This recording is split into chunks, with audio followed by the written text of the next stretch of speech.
So, I think I made it through 9/11 before we were off. So, what happens after 9/11? Okay. Well, first of all, we figured out, we knew where this came from. Because by 2001, we knew Al Qaeda and we knew Osama bin Laden. We knew this was a bad dude. We knew he had bad intentions towards the United States. So we put two and two together pretty easily and understood that he had terrorist training camps in Afghanistan.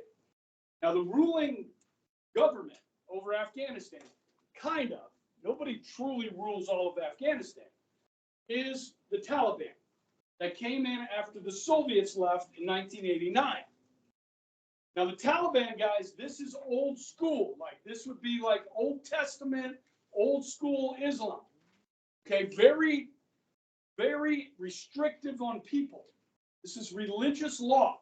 So under Islam, religious law is Sharia law. Okay, so the society, Afghanistan used to have soccer. They had soccer stadiums. They had Olympians. They had female Olympians. Guys, the soccer stadiums are all shut down over the Taliban. This is not honoring God. So we don't have soccer anymore. Okay, that's not allowed. Women are like property. Girls should not learn how to read because then they can think independently, and we don't want them to think independently. Okay, so very restrictive society. And bin Laden is of Al Qaeda, which is the camp, fits in well with that. And so we are going to go to Afghanistan. Okay, so good movie on that, 12 Strong. Okay, there's a group in the north in Afghanistan called the Northern Alliance that hate the Taliban. Okay, and so they're going to help us, the Northern Alliance. Guys, you can't take Humvees into these mountains, these mountain passes. They're going to have to go on horseback, guys. Okay, this is the terrain in Afghanistan is crazy. It's like the Rockies on steroids. Okay, and so this is going to be very difficult. But the Northern Alliance, they've been fighting against the Taliban for more than a decade, and they hate them. So they're going to help us. Now, the leader of the Northern Alliance, I apologize, his name doesn't come right to my brain, but he's a good guy. He's a hero.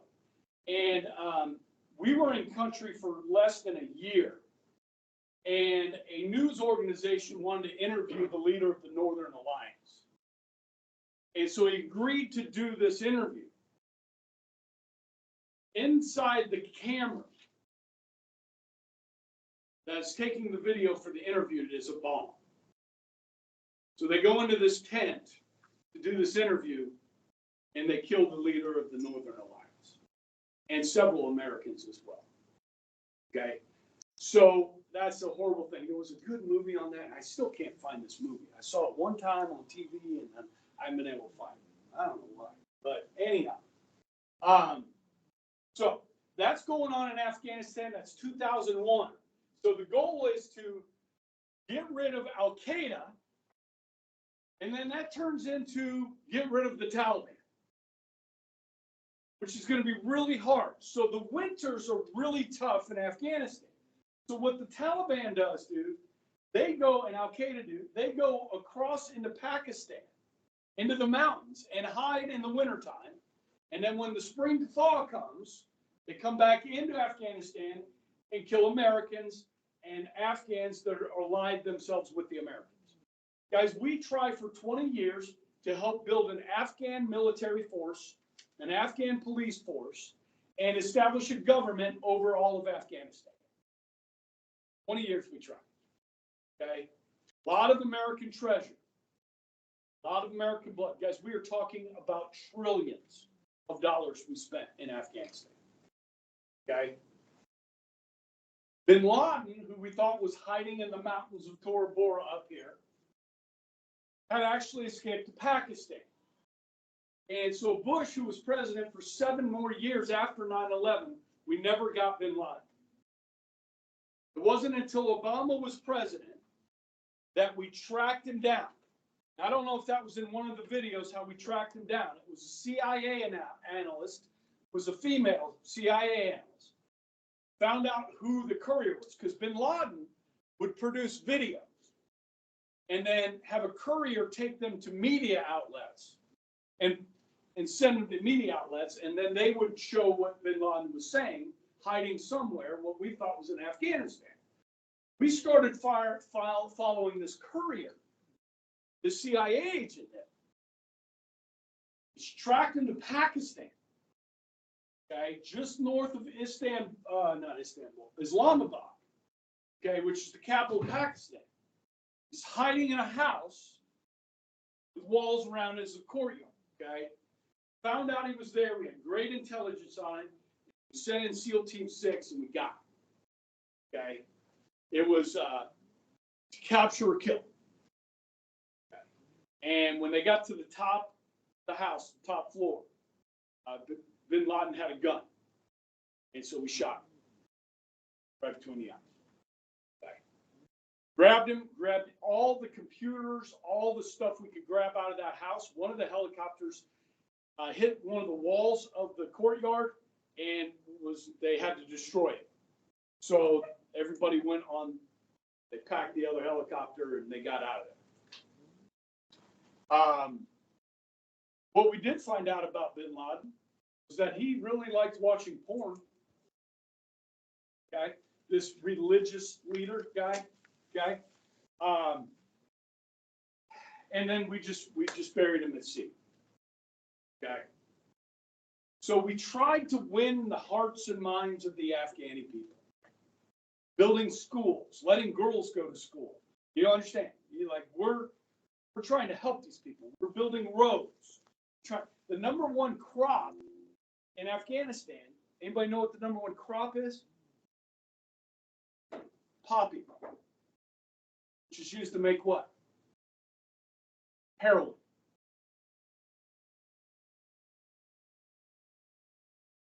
So we're going to destroy that and try and get them to grow food. Okay? So we help with all of that. But the Taliban just kept coming in, killing Americans, killing the Afghans. So we're there 20 years and we're going to pull out. Before we get to the pullout, let's talk about Iraq. Okay, so remember, get the slideshow back up here. Okay, this guy, Saddam Hussein. So the Gulf War in 1990, he had invaded Kuwait. We kicked him out. Okay, so for 11 years, there was a no-fly zone over middle Iraq. The Iraqis could not fly any planes there. No military aircraft. We patrolled it. We put all kinds of restrictions. This, when I say we, the United Nations, put all kinds of restrictions on trade for Iraq and Hussein. We said, listen, you can only sell oil for food. So you can sell oil to Europe, to other places in exchange for food. You can't do it for money because you're going to use that money on your military, and we're not going to let you do that. So there were all kinds of restrictions placed on him, but he kept violating. In fact, the French weren't very helpful. They were buying Iraqi oil really cheap because he wanted money. He needed money. And the French were helping. Thanks, France. Okay. So you get to 2001 happens, then you get to 2003. Now, guys, this is important because George W. Bush, the President of the United States, decides that we're going to go into Iraq again. This time to get rid of their leader. This is a preemptive war. Saddam Hussein did not attack us on 9/11. That was bin Laden. That happened from Afghanistan. But the Bush administration made the argument that Saddam Hussein was working with Al-Qaeda. Now, there's a huge difference, guys. Al-Qaeda, these are religious nuts. These are religious fundamentalists. Hussein is not a religious man. He's a dictator. He's a military dictator. You understand the difference? In fact, this military dictator keeps the radicals in his country under control. They start acting out, saying we need to have a religious government. He's like, he knocks them down. Now, did the Christians speak up in Iraq and say, we want to have a Christian government? No, the Christians are quiet. They go about their daily lives. Saddam protects them, the radicals. You might see where I'm going here, because this is a very important lesson we're going to learn. We say Saddam Hussein has weapons of mass destruction. Oh, yeah, he does. Remember who gave him sarin gas in the 80s? He did. Said he's trying to build nuclear weapons. Yeah, maybe. Okay. Now, in the early 80s, he was trying to build some nuclear facilities, and somebody came in with F-16s and blew them up. Blew up those facilities. It wasn't us. Any idea who was doing it? Who took out these nuclear facilities in the Middle East using F-16s, which are American-made aircraft? Israel. Israel took out those facilities. So the Iranians, when they started building nuclear facilities, they learned from that. They started building them underground, under concrete bunkers. You see? We'll be talking about Iran again here in a minute. So Bush says, we're going into Iraq. He said to the UN, you're not enforcing the regulations we put on. And if you won't enforce them, we will. So they made the case to the American people that we're going to invade Iraq. Now, we've never done this before. This is a preemptive war. They did not attack us. Most Americans at the time, including myself, thought this was the right thing to do. We're going to free 25 million people from a ruthless dictator, and we're going to democratize Iraq. Okay? So here we go. We build up our troops in Saudi Arabia. There's this small group of people in the north called the Kurds. Okay? The Kurds are a people without a country. Okay? The Iraqis hate them. Iranians hate them. The Turks hate them. Everybody hates them. But they're good to us. They're going to help us. Okay? And the Kurds have been fighting for their existence for a century. So that's all they know is warfare. In fact, Saddam Hussein used chemical weapons against them. I wonder where he got those. So the Kurds fighting force is called the Peshmerga. Okay? This is men and women. You want to talk about women warriors? Women fighters? Talk to the Kurds. Okay? These women know how to fight. That's all they know. Okay? They're going to help us. We're going in. Guys, we go in 2003. We take Baghdad. Like, his army just collapses. Within a couple of months, guys, the fighting against the Iraqi military is over. Now what? Okay. Well, we're going to have elections and let them choose a government. Do they know how to do that? No, they haven't done that before. There's no political parties. Just religious groups. But they are going to get to vote. And it was cool, man, because people got to vote. Because when you got to vote earlier, you either had Saddam Hussein was the only name on the ballot, and it said yes or no. Vote no at your own peril. So these people are free. And this is wonderful. Remember in Afghanistan when the Soviet Union invaded in 1979, I told you about people coming from all over the Middle East to fight against the Soviets in Afghanistan, the Mujahideen. Remember that? So when the Americans go to Iraq, guys, guess what happens?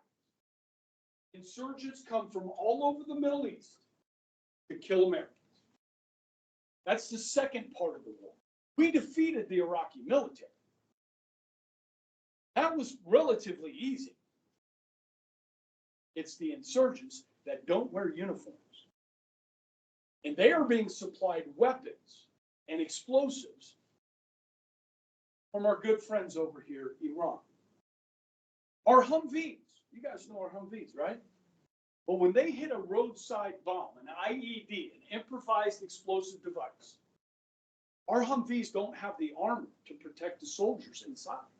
So we start seeing dozens, hundreds, thousands of Americans maimed and wounded. Now, battlefield medicine has made great leaps and strides, so we're able to save a lot of these guys, but they'll never be whole again. You understand? So the war in Iraq by 2006, guys, 3 years into this thing, they've got a new government, but the insurgency is brutal. And a lot of Americans are being maimed and killed. And so the war turns unpopular. Now, in 2003, most of the Democrats supported Bush doing this. By 2006, the Democratic Party starts to turn on Bush, using it as a campaign issue. Okay? Now, you guys remember in government class, I talked about the War Powers Act of 1973. The president can use the armed forces anywhere he wants, anytime he wants, for up to 60 days. If Congress doesn't approve, he's got 30 days to bring him home. So I was like, okay, Democrats, if you're against this war in Iraq, let's vote on it. They never held that vote. They just used it as a campaign issue. So 2006 congressional elections, Democrats did really well. Bush lost seats in Congress. The Republicans lost seats in Congress. Okay. So by 2009 or 2008, when Obama's running, Bush has done 8 years. Okay. Very unpopular. And the economy's not doing very well. Okay. So Bush is, he's leaving very unpopular. So you got Obama versus John McCain. Okay. John McCain's a Vietnam War vet who was a prisoner of war for years in what they call the Hanoi Hilton, where he was tortured. He survived that torture, came back, ran for the Senate in Arizona and served in the Senate distinguishedly. He's a beloved American. He runs for president, but he's old. And McCain says this when he's running for president. This is what Obama says. Obama says, if you elect me president, we're getting out of Iraq. McCain says, you know what? I don't have a problem with the United States being in Iraq for the next 100 years. People are like, what? This war's very unpopular. They're like, what are you talking about? That's terrible. And then just Obama's a great candidate. He's young, he's hip, and a lot of new voters, young people, African-American turnout's going to be really high, and so forth. So what did McCain mean by that? Well, guys, as you may or may not know, we defeated the Nazis in 1945 in Germany, yes? Are we still in Germany today? 80 years later? Yeah, we're still there. We defeated Japan in 1945. Are we still there? Yeah. We defeated Italy in 1943. That's when they quit. Are we still there? Yeah. That's what McCain was saying, is we establish a friend in the Middle East. We help them democratize. We help them establish a stable government that's democratic in the heart of the Middle East to set a good example for the rest of the Middle East. Now, we'll never know whether that would have worked or not. Now, the war itself, guys, in 2007, when it was really unpopular, Bush asked for a surge of troops. He wanted 35,000 more troops. He wanted to change the rules of engagement. Now, guys, I can pull up the rules of engagement for our soldiers. I have it on file. I can put it on here, but let me just kind of tell you. In Afghanistan and Iraq, you were not allowed to do night searches. So the insurgents knew at night they could move spots, they could move weapons, they could move munitions, explosives at night, and the Americans couldn't search. Only female soldiers could search female Iraqis and Afghans. You could not, if you saw somebody that just planted a roadside bomb and they were running away, you couldn't shoot at them. You had to catch them in the act. You couldn't fire on the enemy unless they were firing on you. Soldiers are fighting with one hand behind their back. In 2007, General David Petraeus wrote the book on the counterinsurgency, how to defeat it, and then Bush asked for 35,000 more troops, changed the rules of engagement. So by the time the election had taken place, things in Iraq were in a much better place than they were in 2006. But Obama was elected, and he kept his promise. He said, if I win, we're getting out of Iraq, right? We elected him. Shouldn't expect anything different. So in 2009, began to withdraw from Iraq.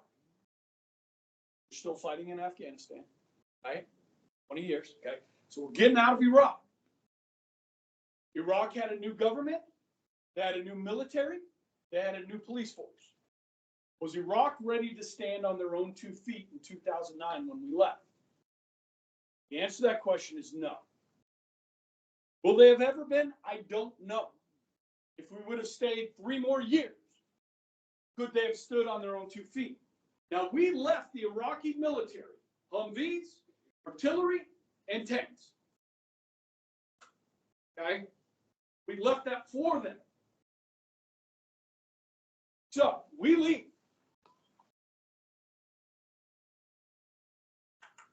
This is where ISIS comes in, or the Islamic State. So some of Saddam's former soldiers in his army and others form what's called a caliphate. Now, if you remember Mr. Swords' class, he taught you guys about what a caliph is. Okay, a caliph is a leader of a Muslim government, Islamic government. There's been 6, 7 now in world history. Now, Obama, interestingly, called it ISIL instead of ISIS because Obama knew his Muslim history, okay? And that's called the Islamic State of Levant, the ISIL, okay? Most people call it ISIS. Islamic State of Syria, Iraq, and Syria, okay? So, the caliph is a guy named al-Baghdadi. All right, he's the religious leader of this government. Now, in the beginning, this is at its peak. In the beginning, ISIS only controlled a small area. So when this popped up after we pulled out, people started talking about this group called ISIS. And like what they're doing is really bad. Like these guys are worse than Al Qaeda. They're cutting off people's heads. Okay? Anybody that does not submit to them, they cut off their heads. These are like the Taliban. Now, Obama calls them the JV, the junior varsity. Okay. Then this small group called ISIS attacks the Iraqi military up in here. Okay. And what does the Iraqi military do? Instead of defeating them with the tanks and artillery that we left them, they turn tail and run. ISIS defeats the Iraqi military in these skirmishes, and who gets the tanks and the artillery? ISIS does. American tanks and artillery. And then they use that to continue to expand their reach in Syria and Iraq. Okay, everybody with me? And it grows. Now, there's all kinds of different people in Iraq. Most of them are Sunni Muslim. There are Shia Muslim. Now, ISIS is Sunni, not Shia. So ISIS doesn't like Iran. They're Shia. It's still a thing, right? So Saudi Arabia, who's our ally, is Sunni. We want Saudi Arabia to help with this because we don't want to go back to Iraq. Obama doesn't want to send troops back into Iraq. You just pull them out. But you couldn't ignore it. So Obama sent special forces in. Now, American special forces with air cover can do a lot of damage. Okay? But they continue to expand and expand and expand. Now, you'll notice up here in the north, ISIS never got that area up here. Why? Because who lives up there? I told you their name a minute ago. Starts with a K. Kurds. The Kurds hate ISIS. Okay? The Iraqis don't like ISIS, most of them. The Syrians don't like ISIS. The Americans don't like ISIS. Turkey, which is up here, they don't like ISIS. Russia, who is allied with Syria, they don't like ISIS. So you got all these groups that don't like ISIS. Trump gets elected in 2016, takes office 2017, and he says we are going to destroy ISIS. The Russians set up an air base and a naval base in Syria. And they say, we're going to destroy ISIS. So we literally had Russian aircraft and American aircraft having to communicate with each other in 2017, 2018, so that we didn't shoot at each other. Because we're not real friendly with the Russians right now. Now, this is before the Ukraine war. But in 2014, they took Crimea, part of Ukraine. So anyhow, you've got, let me just count it. The Americans, the Iraqis, the Kurds, the Syrians, the Russians. You got 5 people. It's one group. Okay? And Trump's going to unleash the Americans. He dismantled. Trump takes out Baghdadi. Okay? Holds a press conference. 10 o'clock at night. It's like, al-Baghdadi is dead. He died like a dog. Okay? Trump. I can't do Trump. Okay. So, they are shelved their former self. But here's the thing, guys. So many people were victims of ISIS. Christians, Yazidis. If you were a Christian living in Iraq, you used to be protected. No longer. Okay? So we got rid of a dictator named Saddam Hussein, right? What replaced him was worse than what we had. Follow me? Okay. So this takes us to what becomes known as the Arab Spring. So we're doing this 2003 to 2017. We finally, 18, we get rid of ISIS. Okay? So when you look at the Middle East, almost all of these countries have dictators. Only one of them has a religious dictator, and that's Iran. Over here. Okay? Saudi Arabia has a king. Okay? Dictator, dictator, dictator, dictator in Kuwait, which is another monarchy. Dictator, dictator. This is Gaddafi. Talked about him, Pan Am Flight 9 over Lockerbie, Scotland. Okay? Dictator. Tunisia, dictator. Sudan, they're all dictatorships. Why? Why do they all have dictatorships? Because they have some radicals in their country that they have to keep under control. Otherwise, they're going to have a religious dictatorship throughout the Middle East. A caliphate, if you will.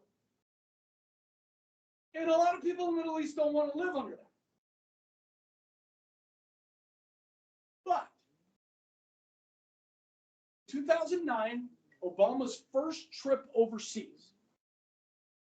His first trip as president of the United States. He goes to Cairo, Egypt.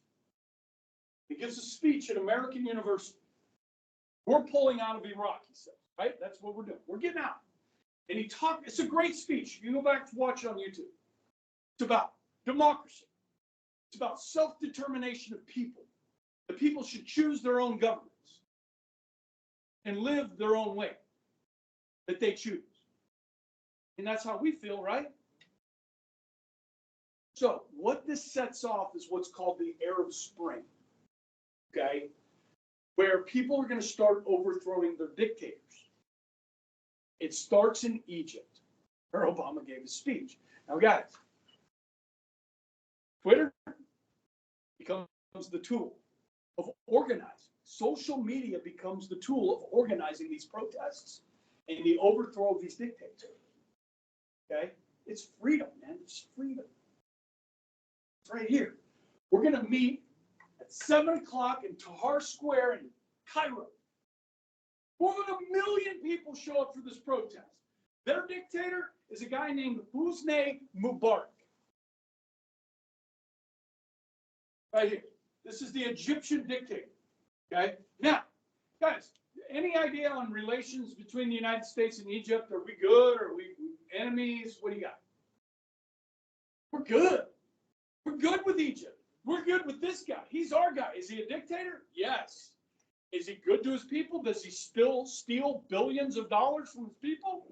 for himself and his family? Yes. Most dictators aren't good.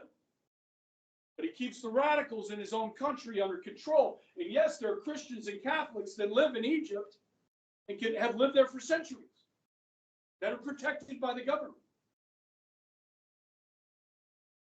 They're going to overthrow him. Now, Egypt hasn't had elections. I don't know when the last. There's no political party. So they're going to hold free elections in Egypt. It's wonderful. There's no political party. The most organized group in Egypt is the Muslim Brotherhood. Now, I go back to the first slide. This guy, Ayman al-Zawahiri, okay, this guy is the number 2 to bin Laden. He is a founder of the Muslim Brotherhood in Egypt. He's a surgeon. Most people that know anything about the Muslim Brotherhood know it's a terrorist organization.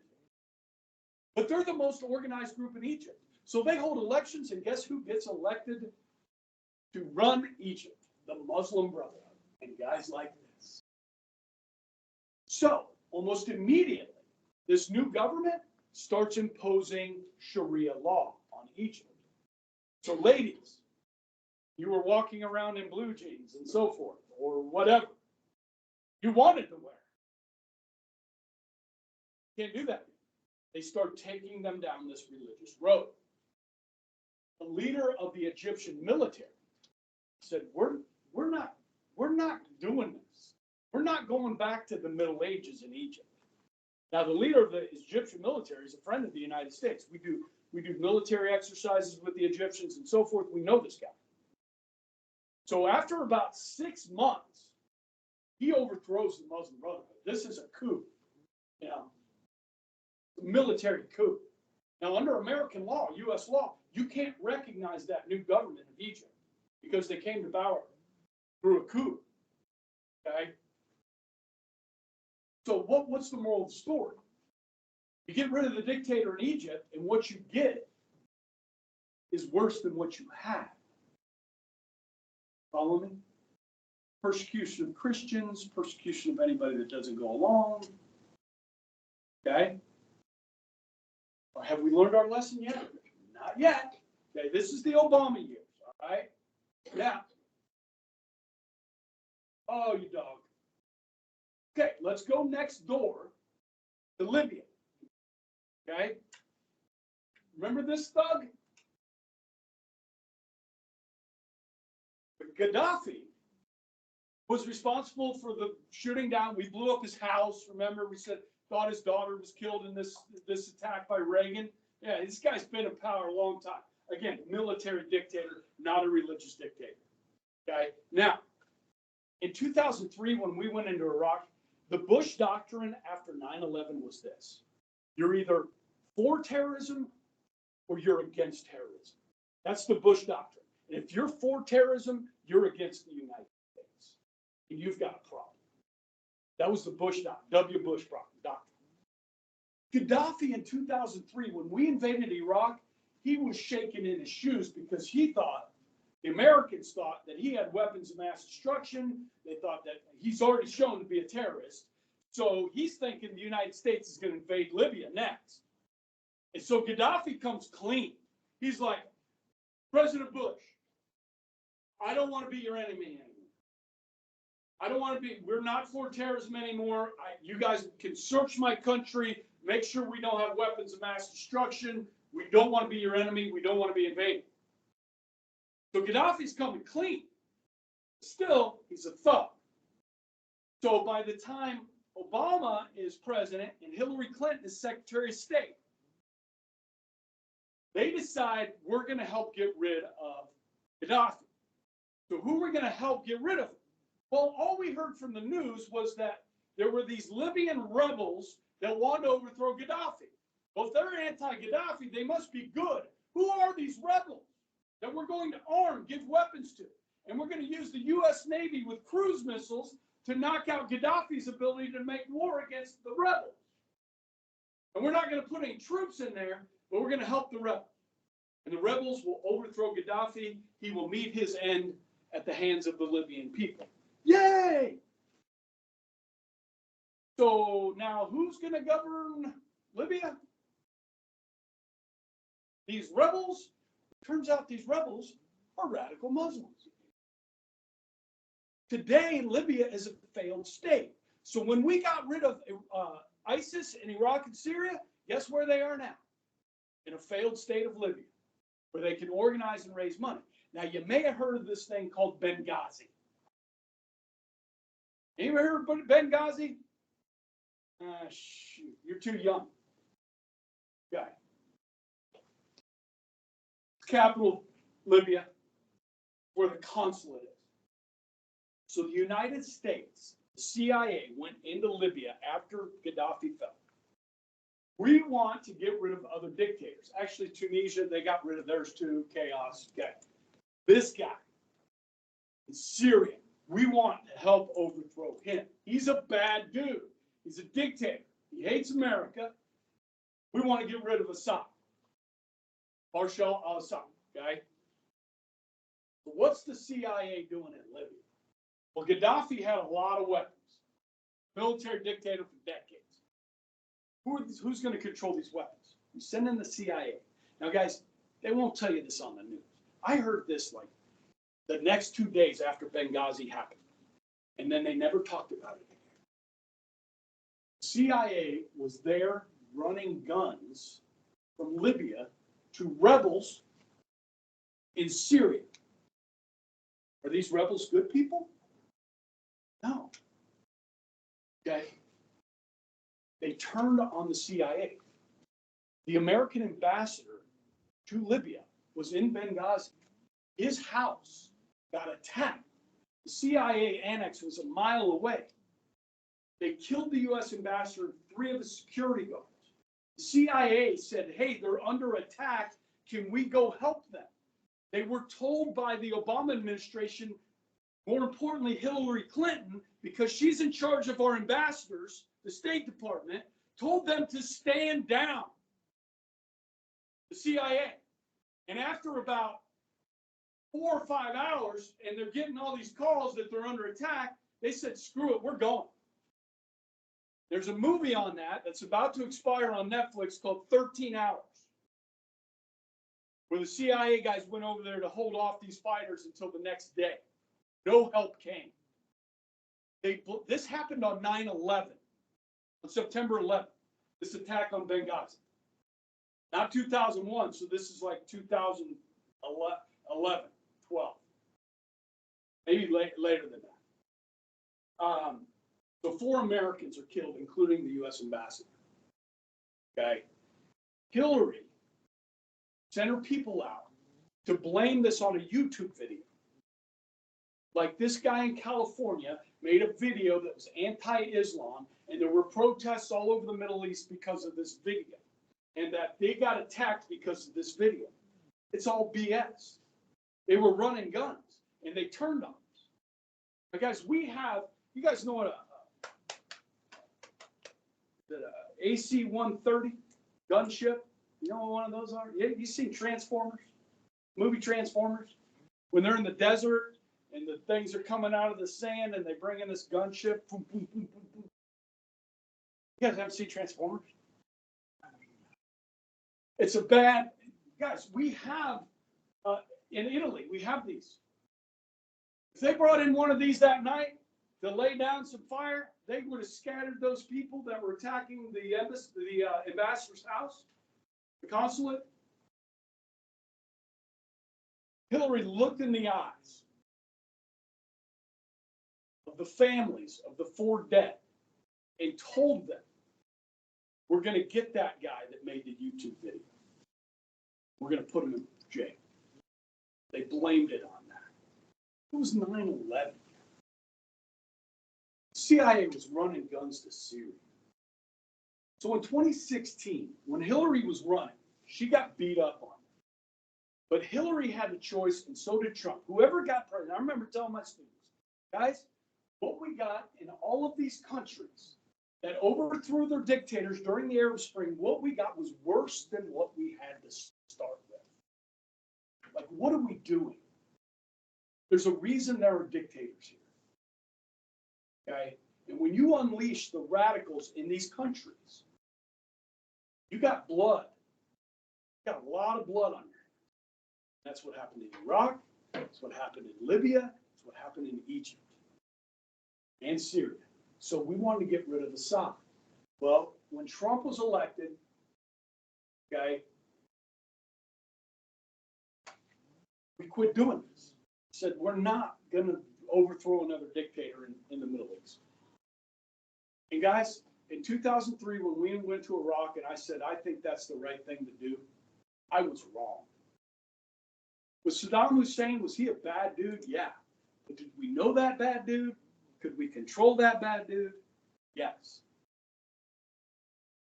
Okay, so I think we were totally wrong on this policy. Bush was wrong. Okay, I think Obama was wrong. I think Hillary was wrong. Okay, I've got a new view on this today. And we need to remember this lesson next time we want to get involved. Now, right now, guys, in Yemen, you haven't been paying attention to the news. Ships go through the Red Sea every day, big ships that travel all over the world with goods. They're being attacked by a group in Yemen called the Houthis. They are supplied weapons, these are drones and missiles, by Iran. So Iran still they are the largest state sponsor of terrorism in the world. They fund the Houthis in Yemen, Hamas in Israel, Hezbollah in Lebanon. These are all terrorist groups. Now, Biden, when he became president, took the Houthis off the terrorist list. They're putting them back on this week. Okay. I'm sorry. Biden's foreign policy right now is not working.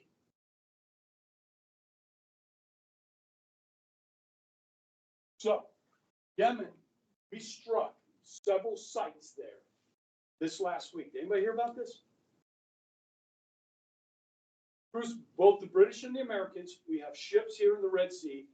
We took out a bunch of targets in Yemen. Now, the Saudis hate these Yemenis because they are a proxy of Iran.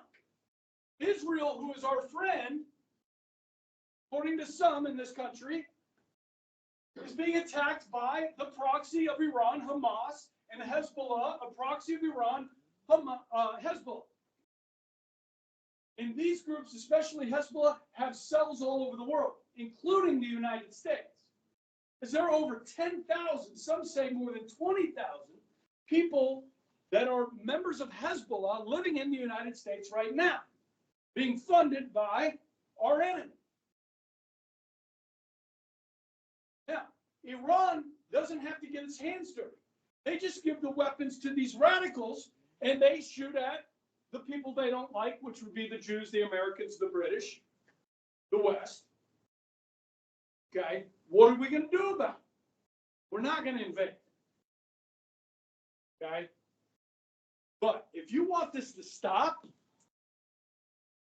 you need to punish them. But what has Biden done? He has released billions of dollars to the Iranians, just like Obama did. What are they doing with all this money that we're releasing that we froze in 1979 when they took our hostages? What are they using this money for? To fund terrorism around the world. What are we going to do about it?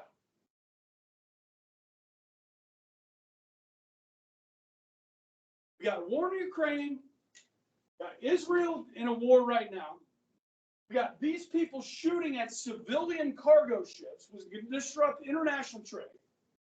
And then you got the situation in Taiwan, which they held elections this last week. Anybody hear about this? So you had the pro-China group and the pro-independence group in Taiwan.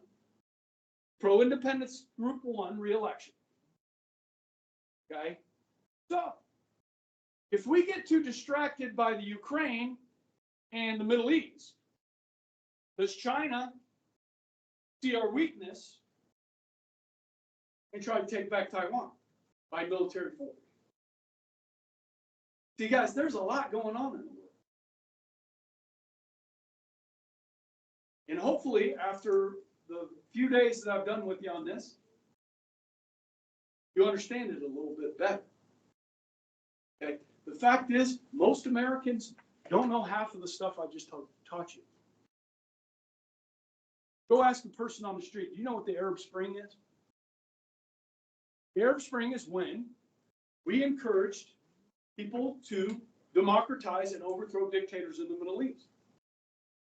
And they did. And we helped them. And what they got was worse than what they had. Same thing. And I'm not afraid to say I was wrong, that Bush was wrong. This isn't a Republican-Democrat thing, guys. This goes back to that, speak softly, carry a big stick. I truly do not understand Obama and Biden's trying to friend Iran. I mean, they're trying to make them their friend when they hate us. It's not going to work. And they don't want to fight us because they know they'll lose. So they use their little proxies. So what are we going to do about it?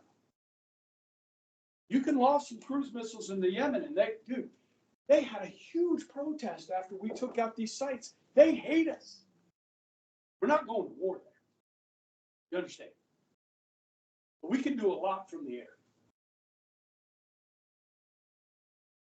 They attack us, we make them pay. If you make them pay enough, they won't do it anymore. And that's just common sense, guys. That's history. I'm not advocating for killing people. I'm just saying that if you don't stop them, they will continue to do what happened on October 7th in Israel. And they will do it in other places. Okay? So, I don't know. Hopefully you got a little bit of a grasp from 1979 to 2024. Okay? Iowa caucus. You guys pay attention to that at all? My former government students. Okay? So Trump about 50% in Iowa. Haley had 19%. DeSantis had 21%. And Ramaswamy and Asa Hutchinson dropped out yesterday. And actually, Vivek was at one of Trump's rallies last night. And he spoke at Trump's rally. So he's all on board with MAGA. Okay? So next Tuesday, New Hampshire. Okay, after New Hampshire, you're likely to see DeSantis drop out. Some of his support will go to Haley. Some of it will go to Trump. Then you have South Carolina. Haley is the former governor of South Carolina for 8 years. Popular governor. But if you look at the polls right now, Trump's way ahead of her in her home state. So we'll see what happens if Haley can be competitive in New Hampshire, which she will be competitive, because independents can vote in New Hampshire. Guys, and I want to tell you this, Kansas's primary for Republicans is March 4th. How many of you guys will be 18 by March 4th? You guys can register now, but what I'm thinking is probably going to happen is after Trump defeats Haley in South Carolina significantly, if that happens, they're all out. And it's presumptive Trump. Okay? So I don't even know if Kansas would have a primary if the others drop out. Because it's a waste of money. Okay? But if you want to participate, if you lean to the right, okay, if you register as a Republican, you can participate in this. Democrats, guys, there is a member of Congress that is going up against Biden, but the Democratic Party is not hosting primaries. So they're just saying it's Trump's now, or it's Biden's. If Biden decides not to run at some point here, they'll have to do some primaries and stuff. So I know Florida Democratic Party canceled their primary already. Maybe South Carolina will do one, and this other guy will get to run against Biden. I don't know, but we'll see. But right now, it's obviously, like we thought, probably going to be Biden and Trump. But that could obviously change. And I'll keep you up to date through May. Then you're on your own. I can't be your newscaster every day. Good. So tomorrow, marchers, we're gonna do a little review of World War I. Okay, because that's important going forward. And we're done with the war dates. Okay, those are on Canvas, and you can memorize those for bonus points. Okay. I think that's it. Okay. Y'all be safe. Hope nobody gets sick.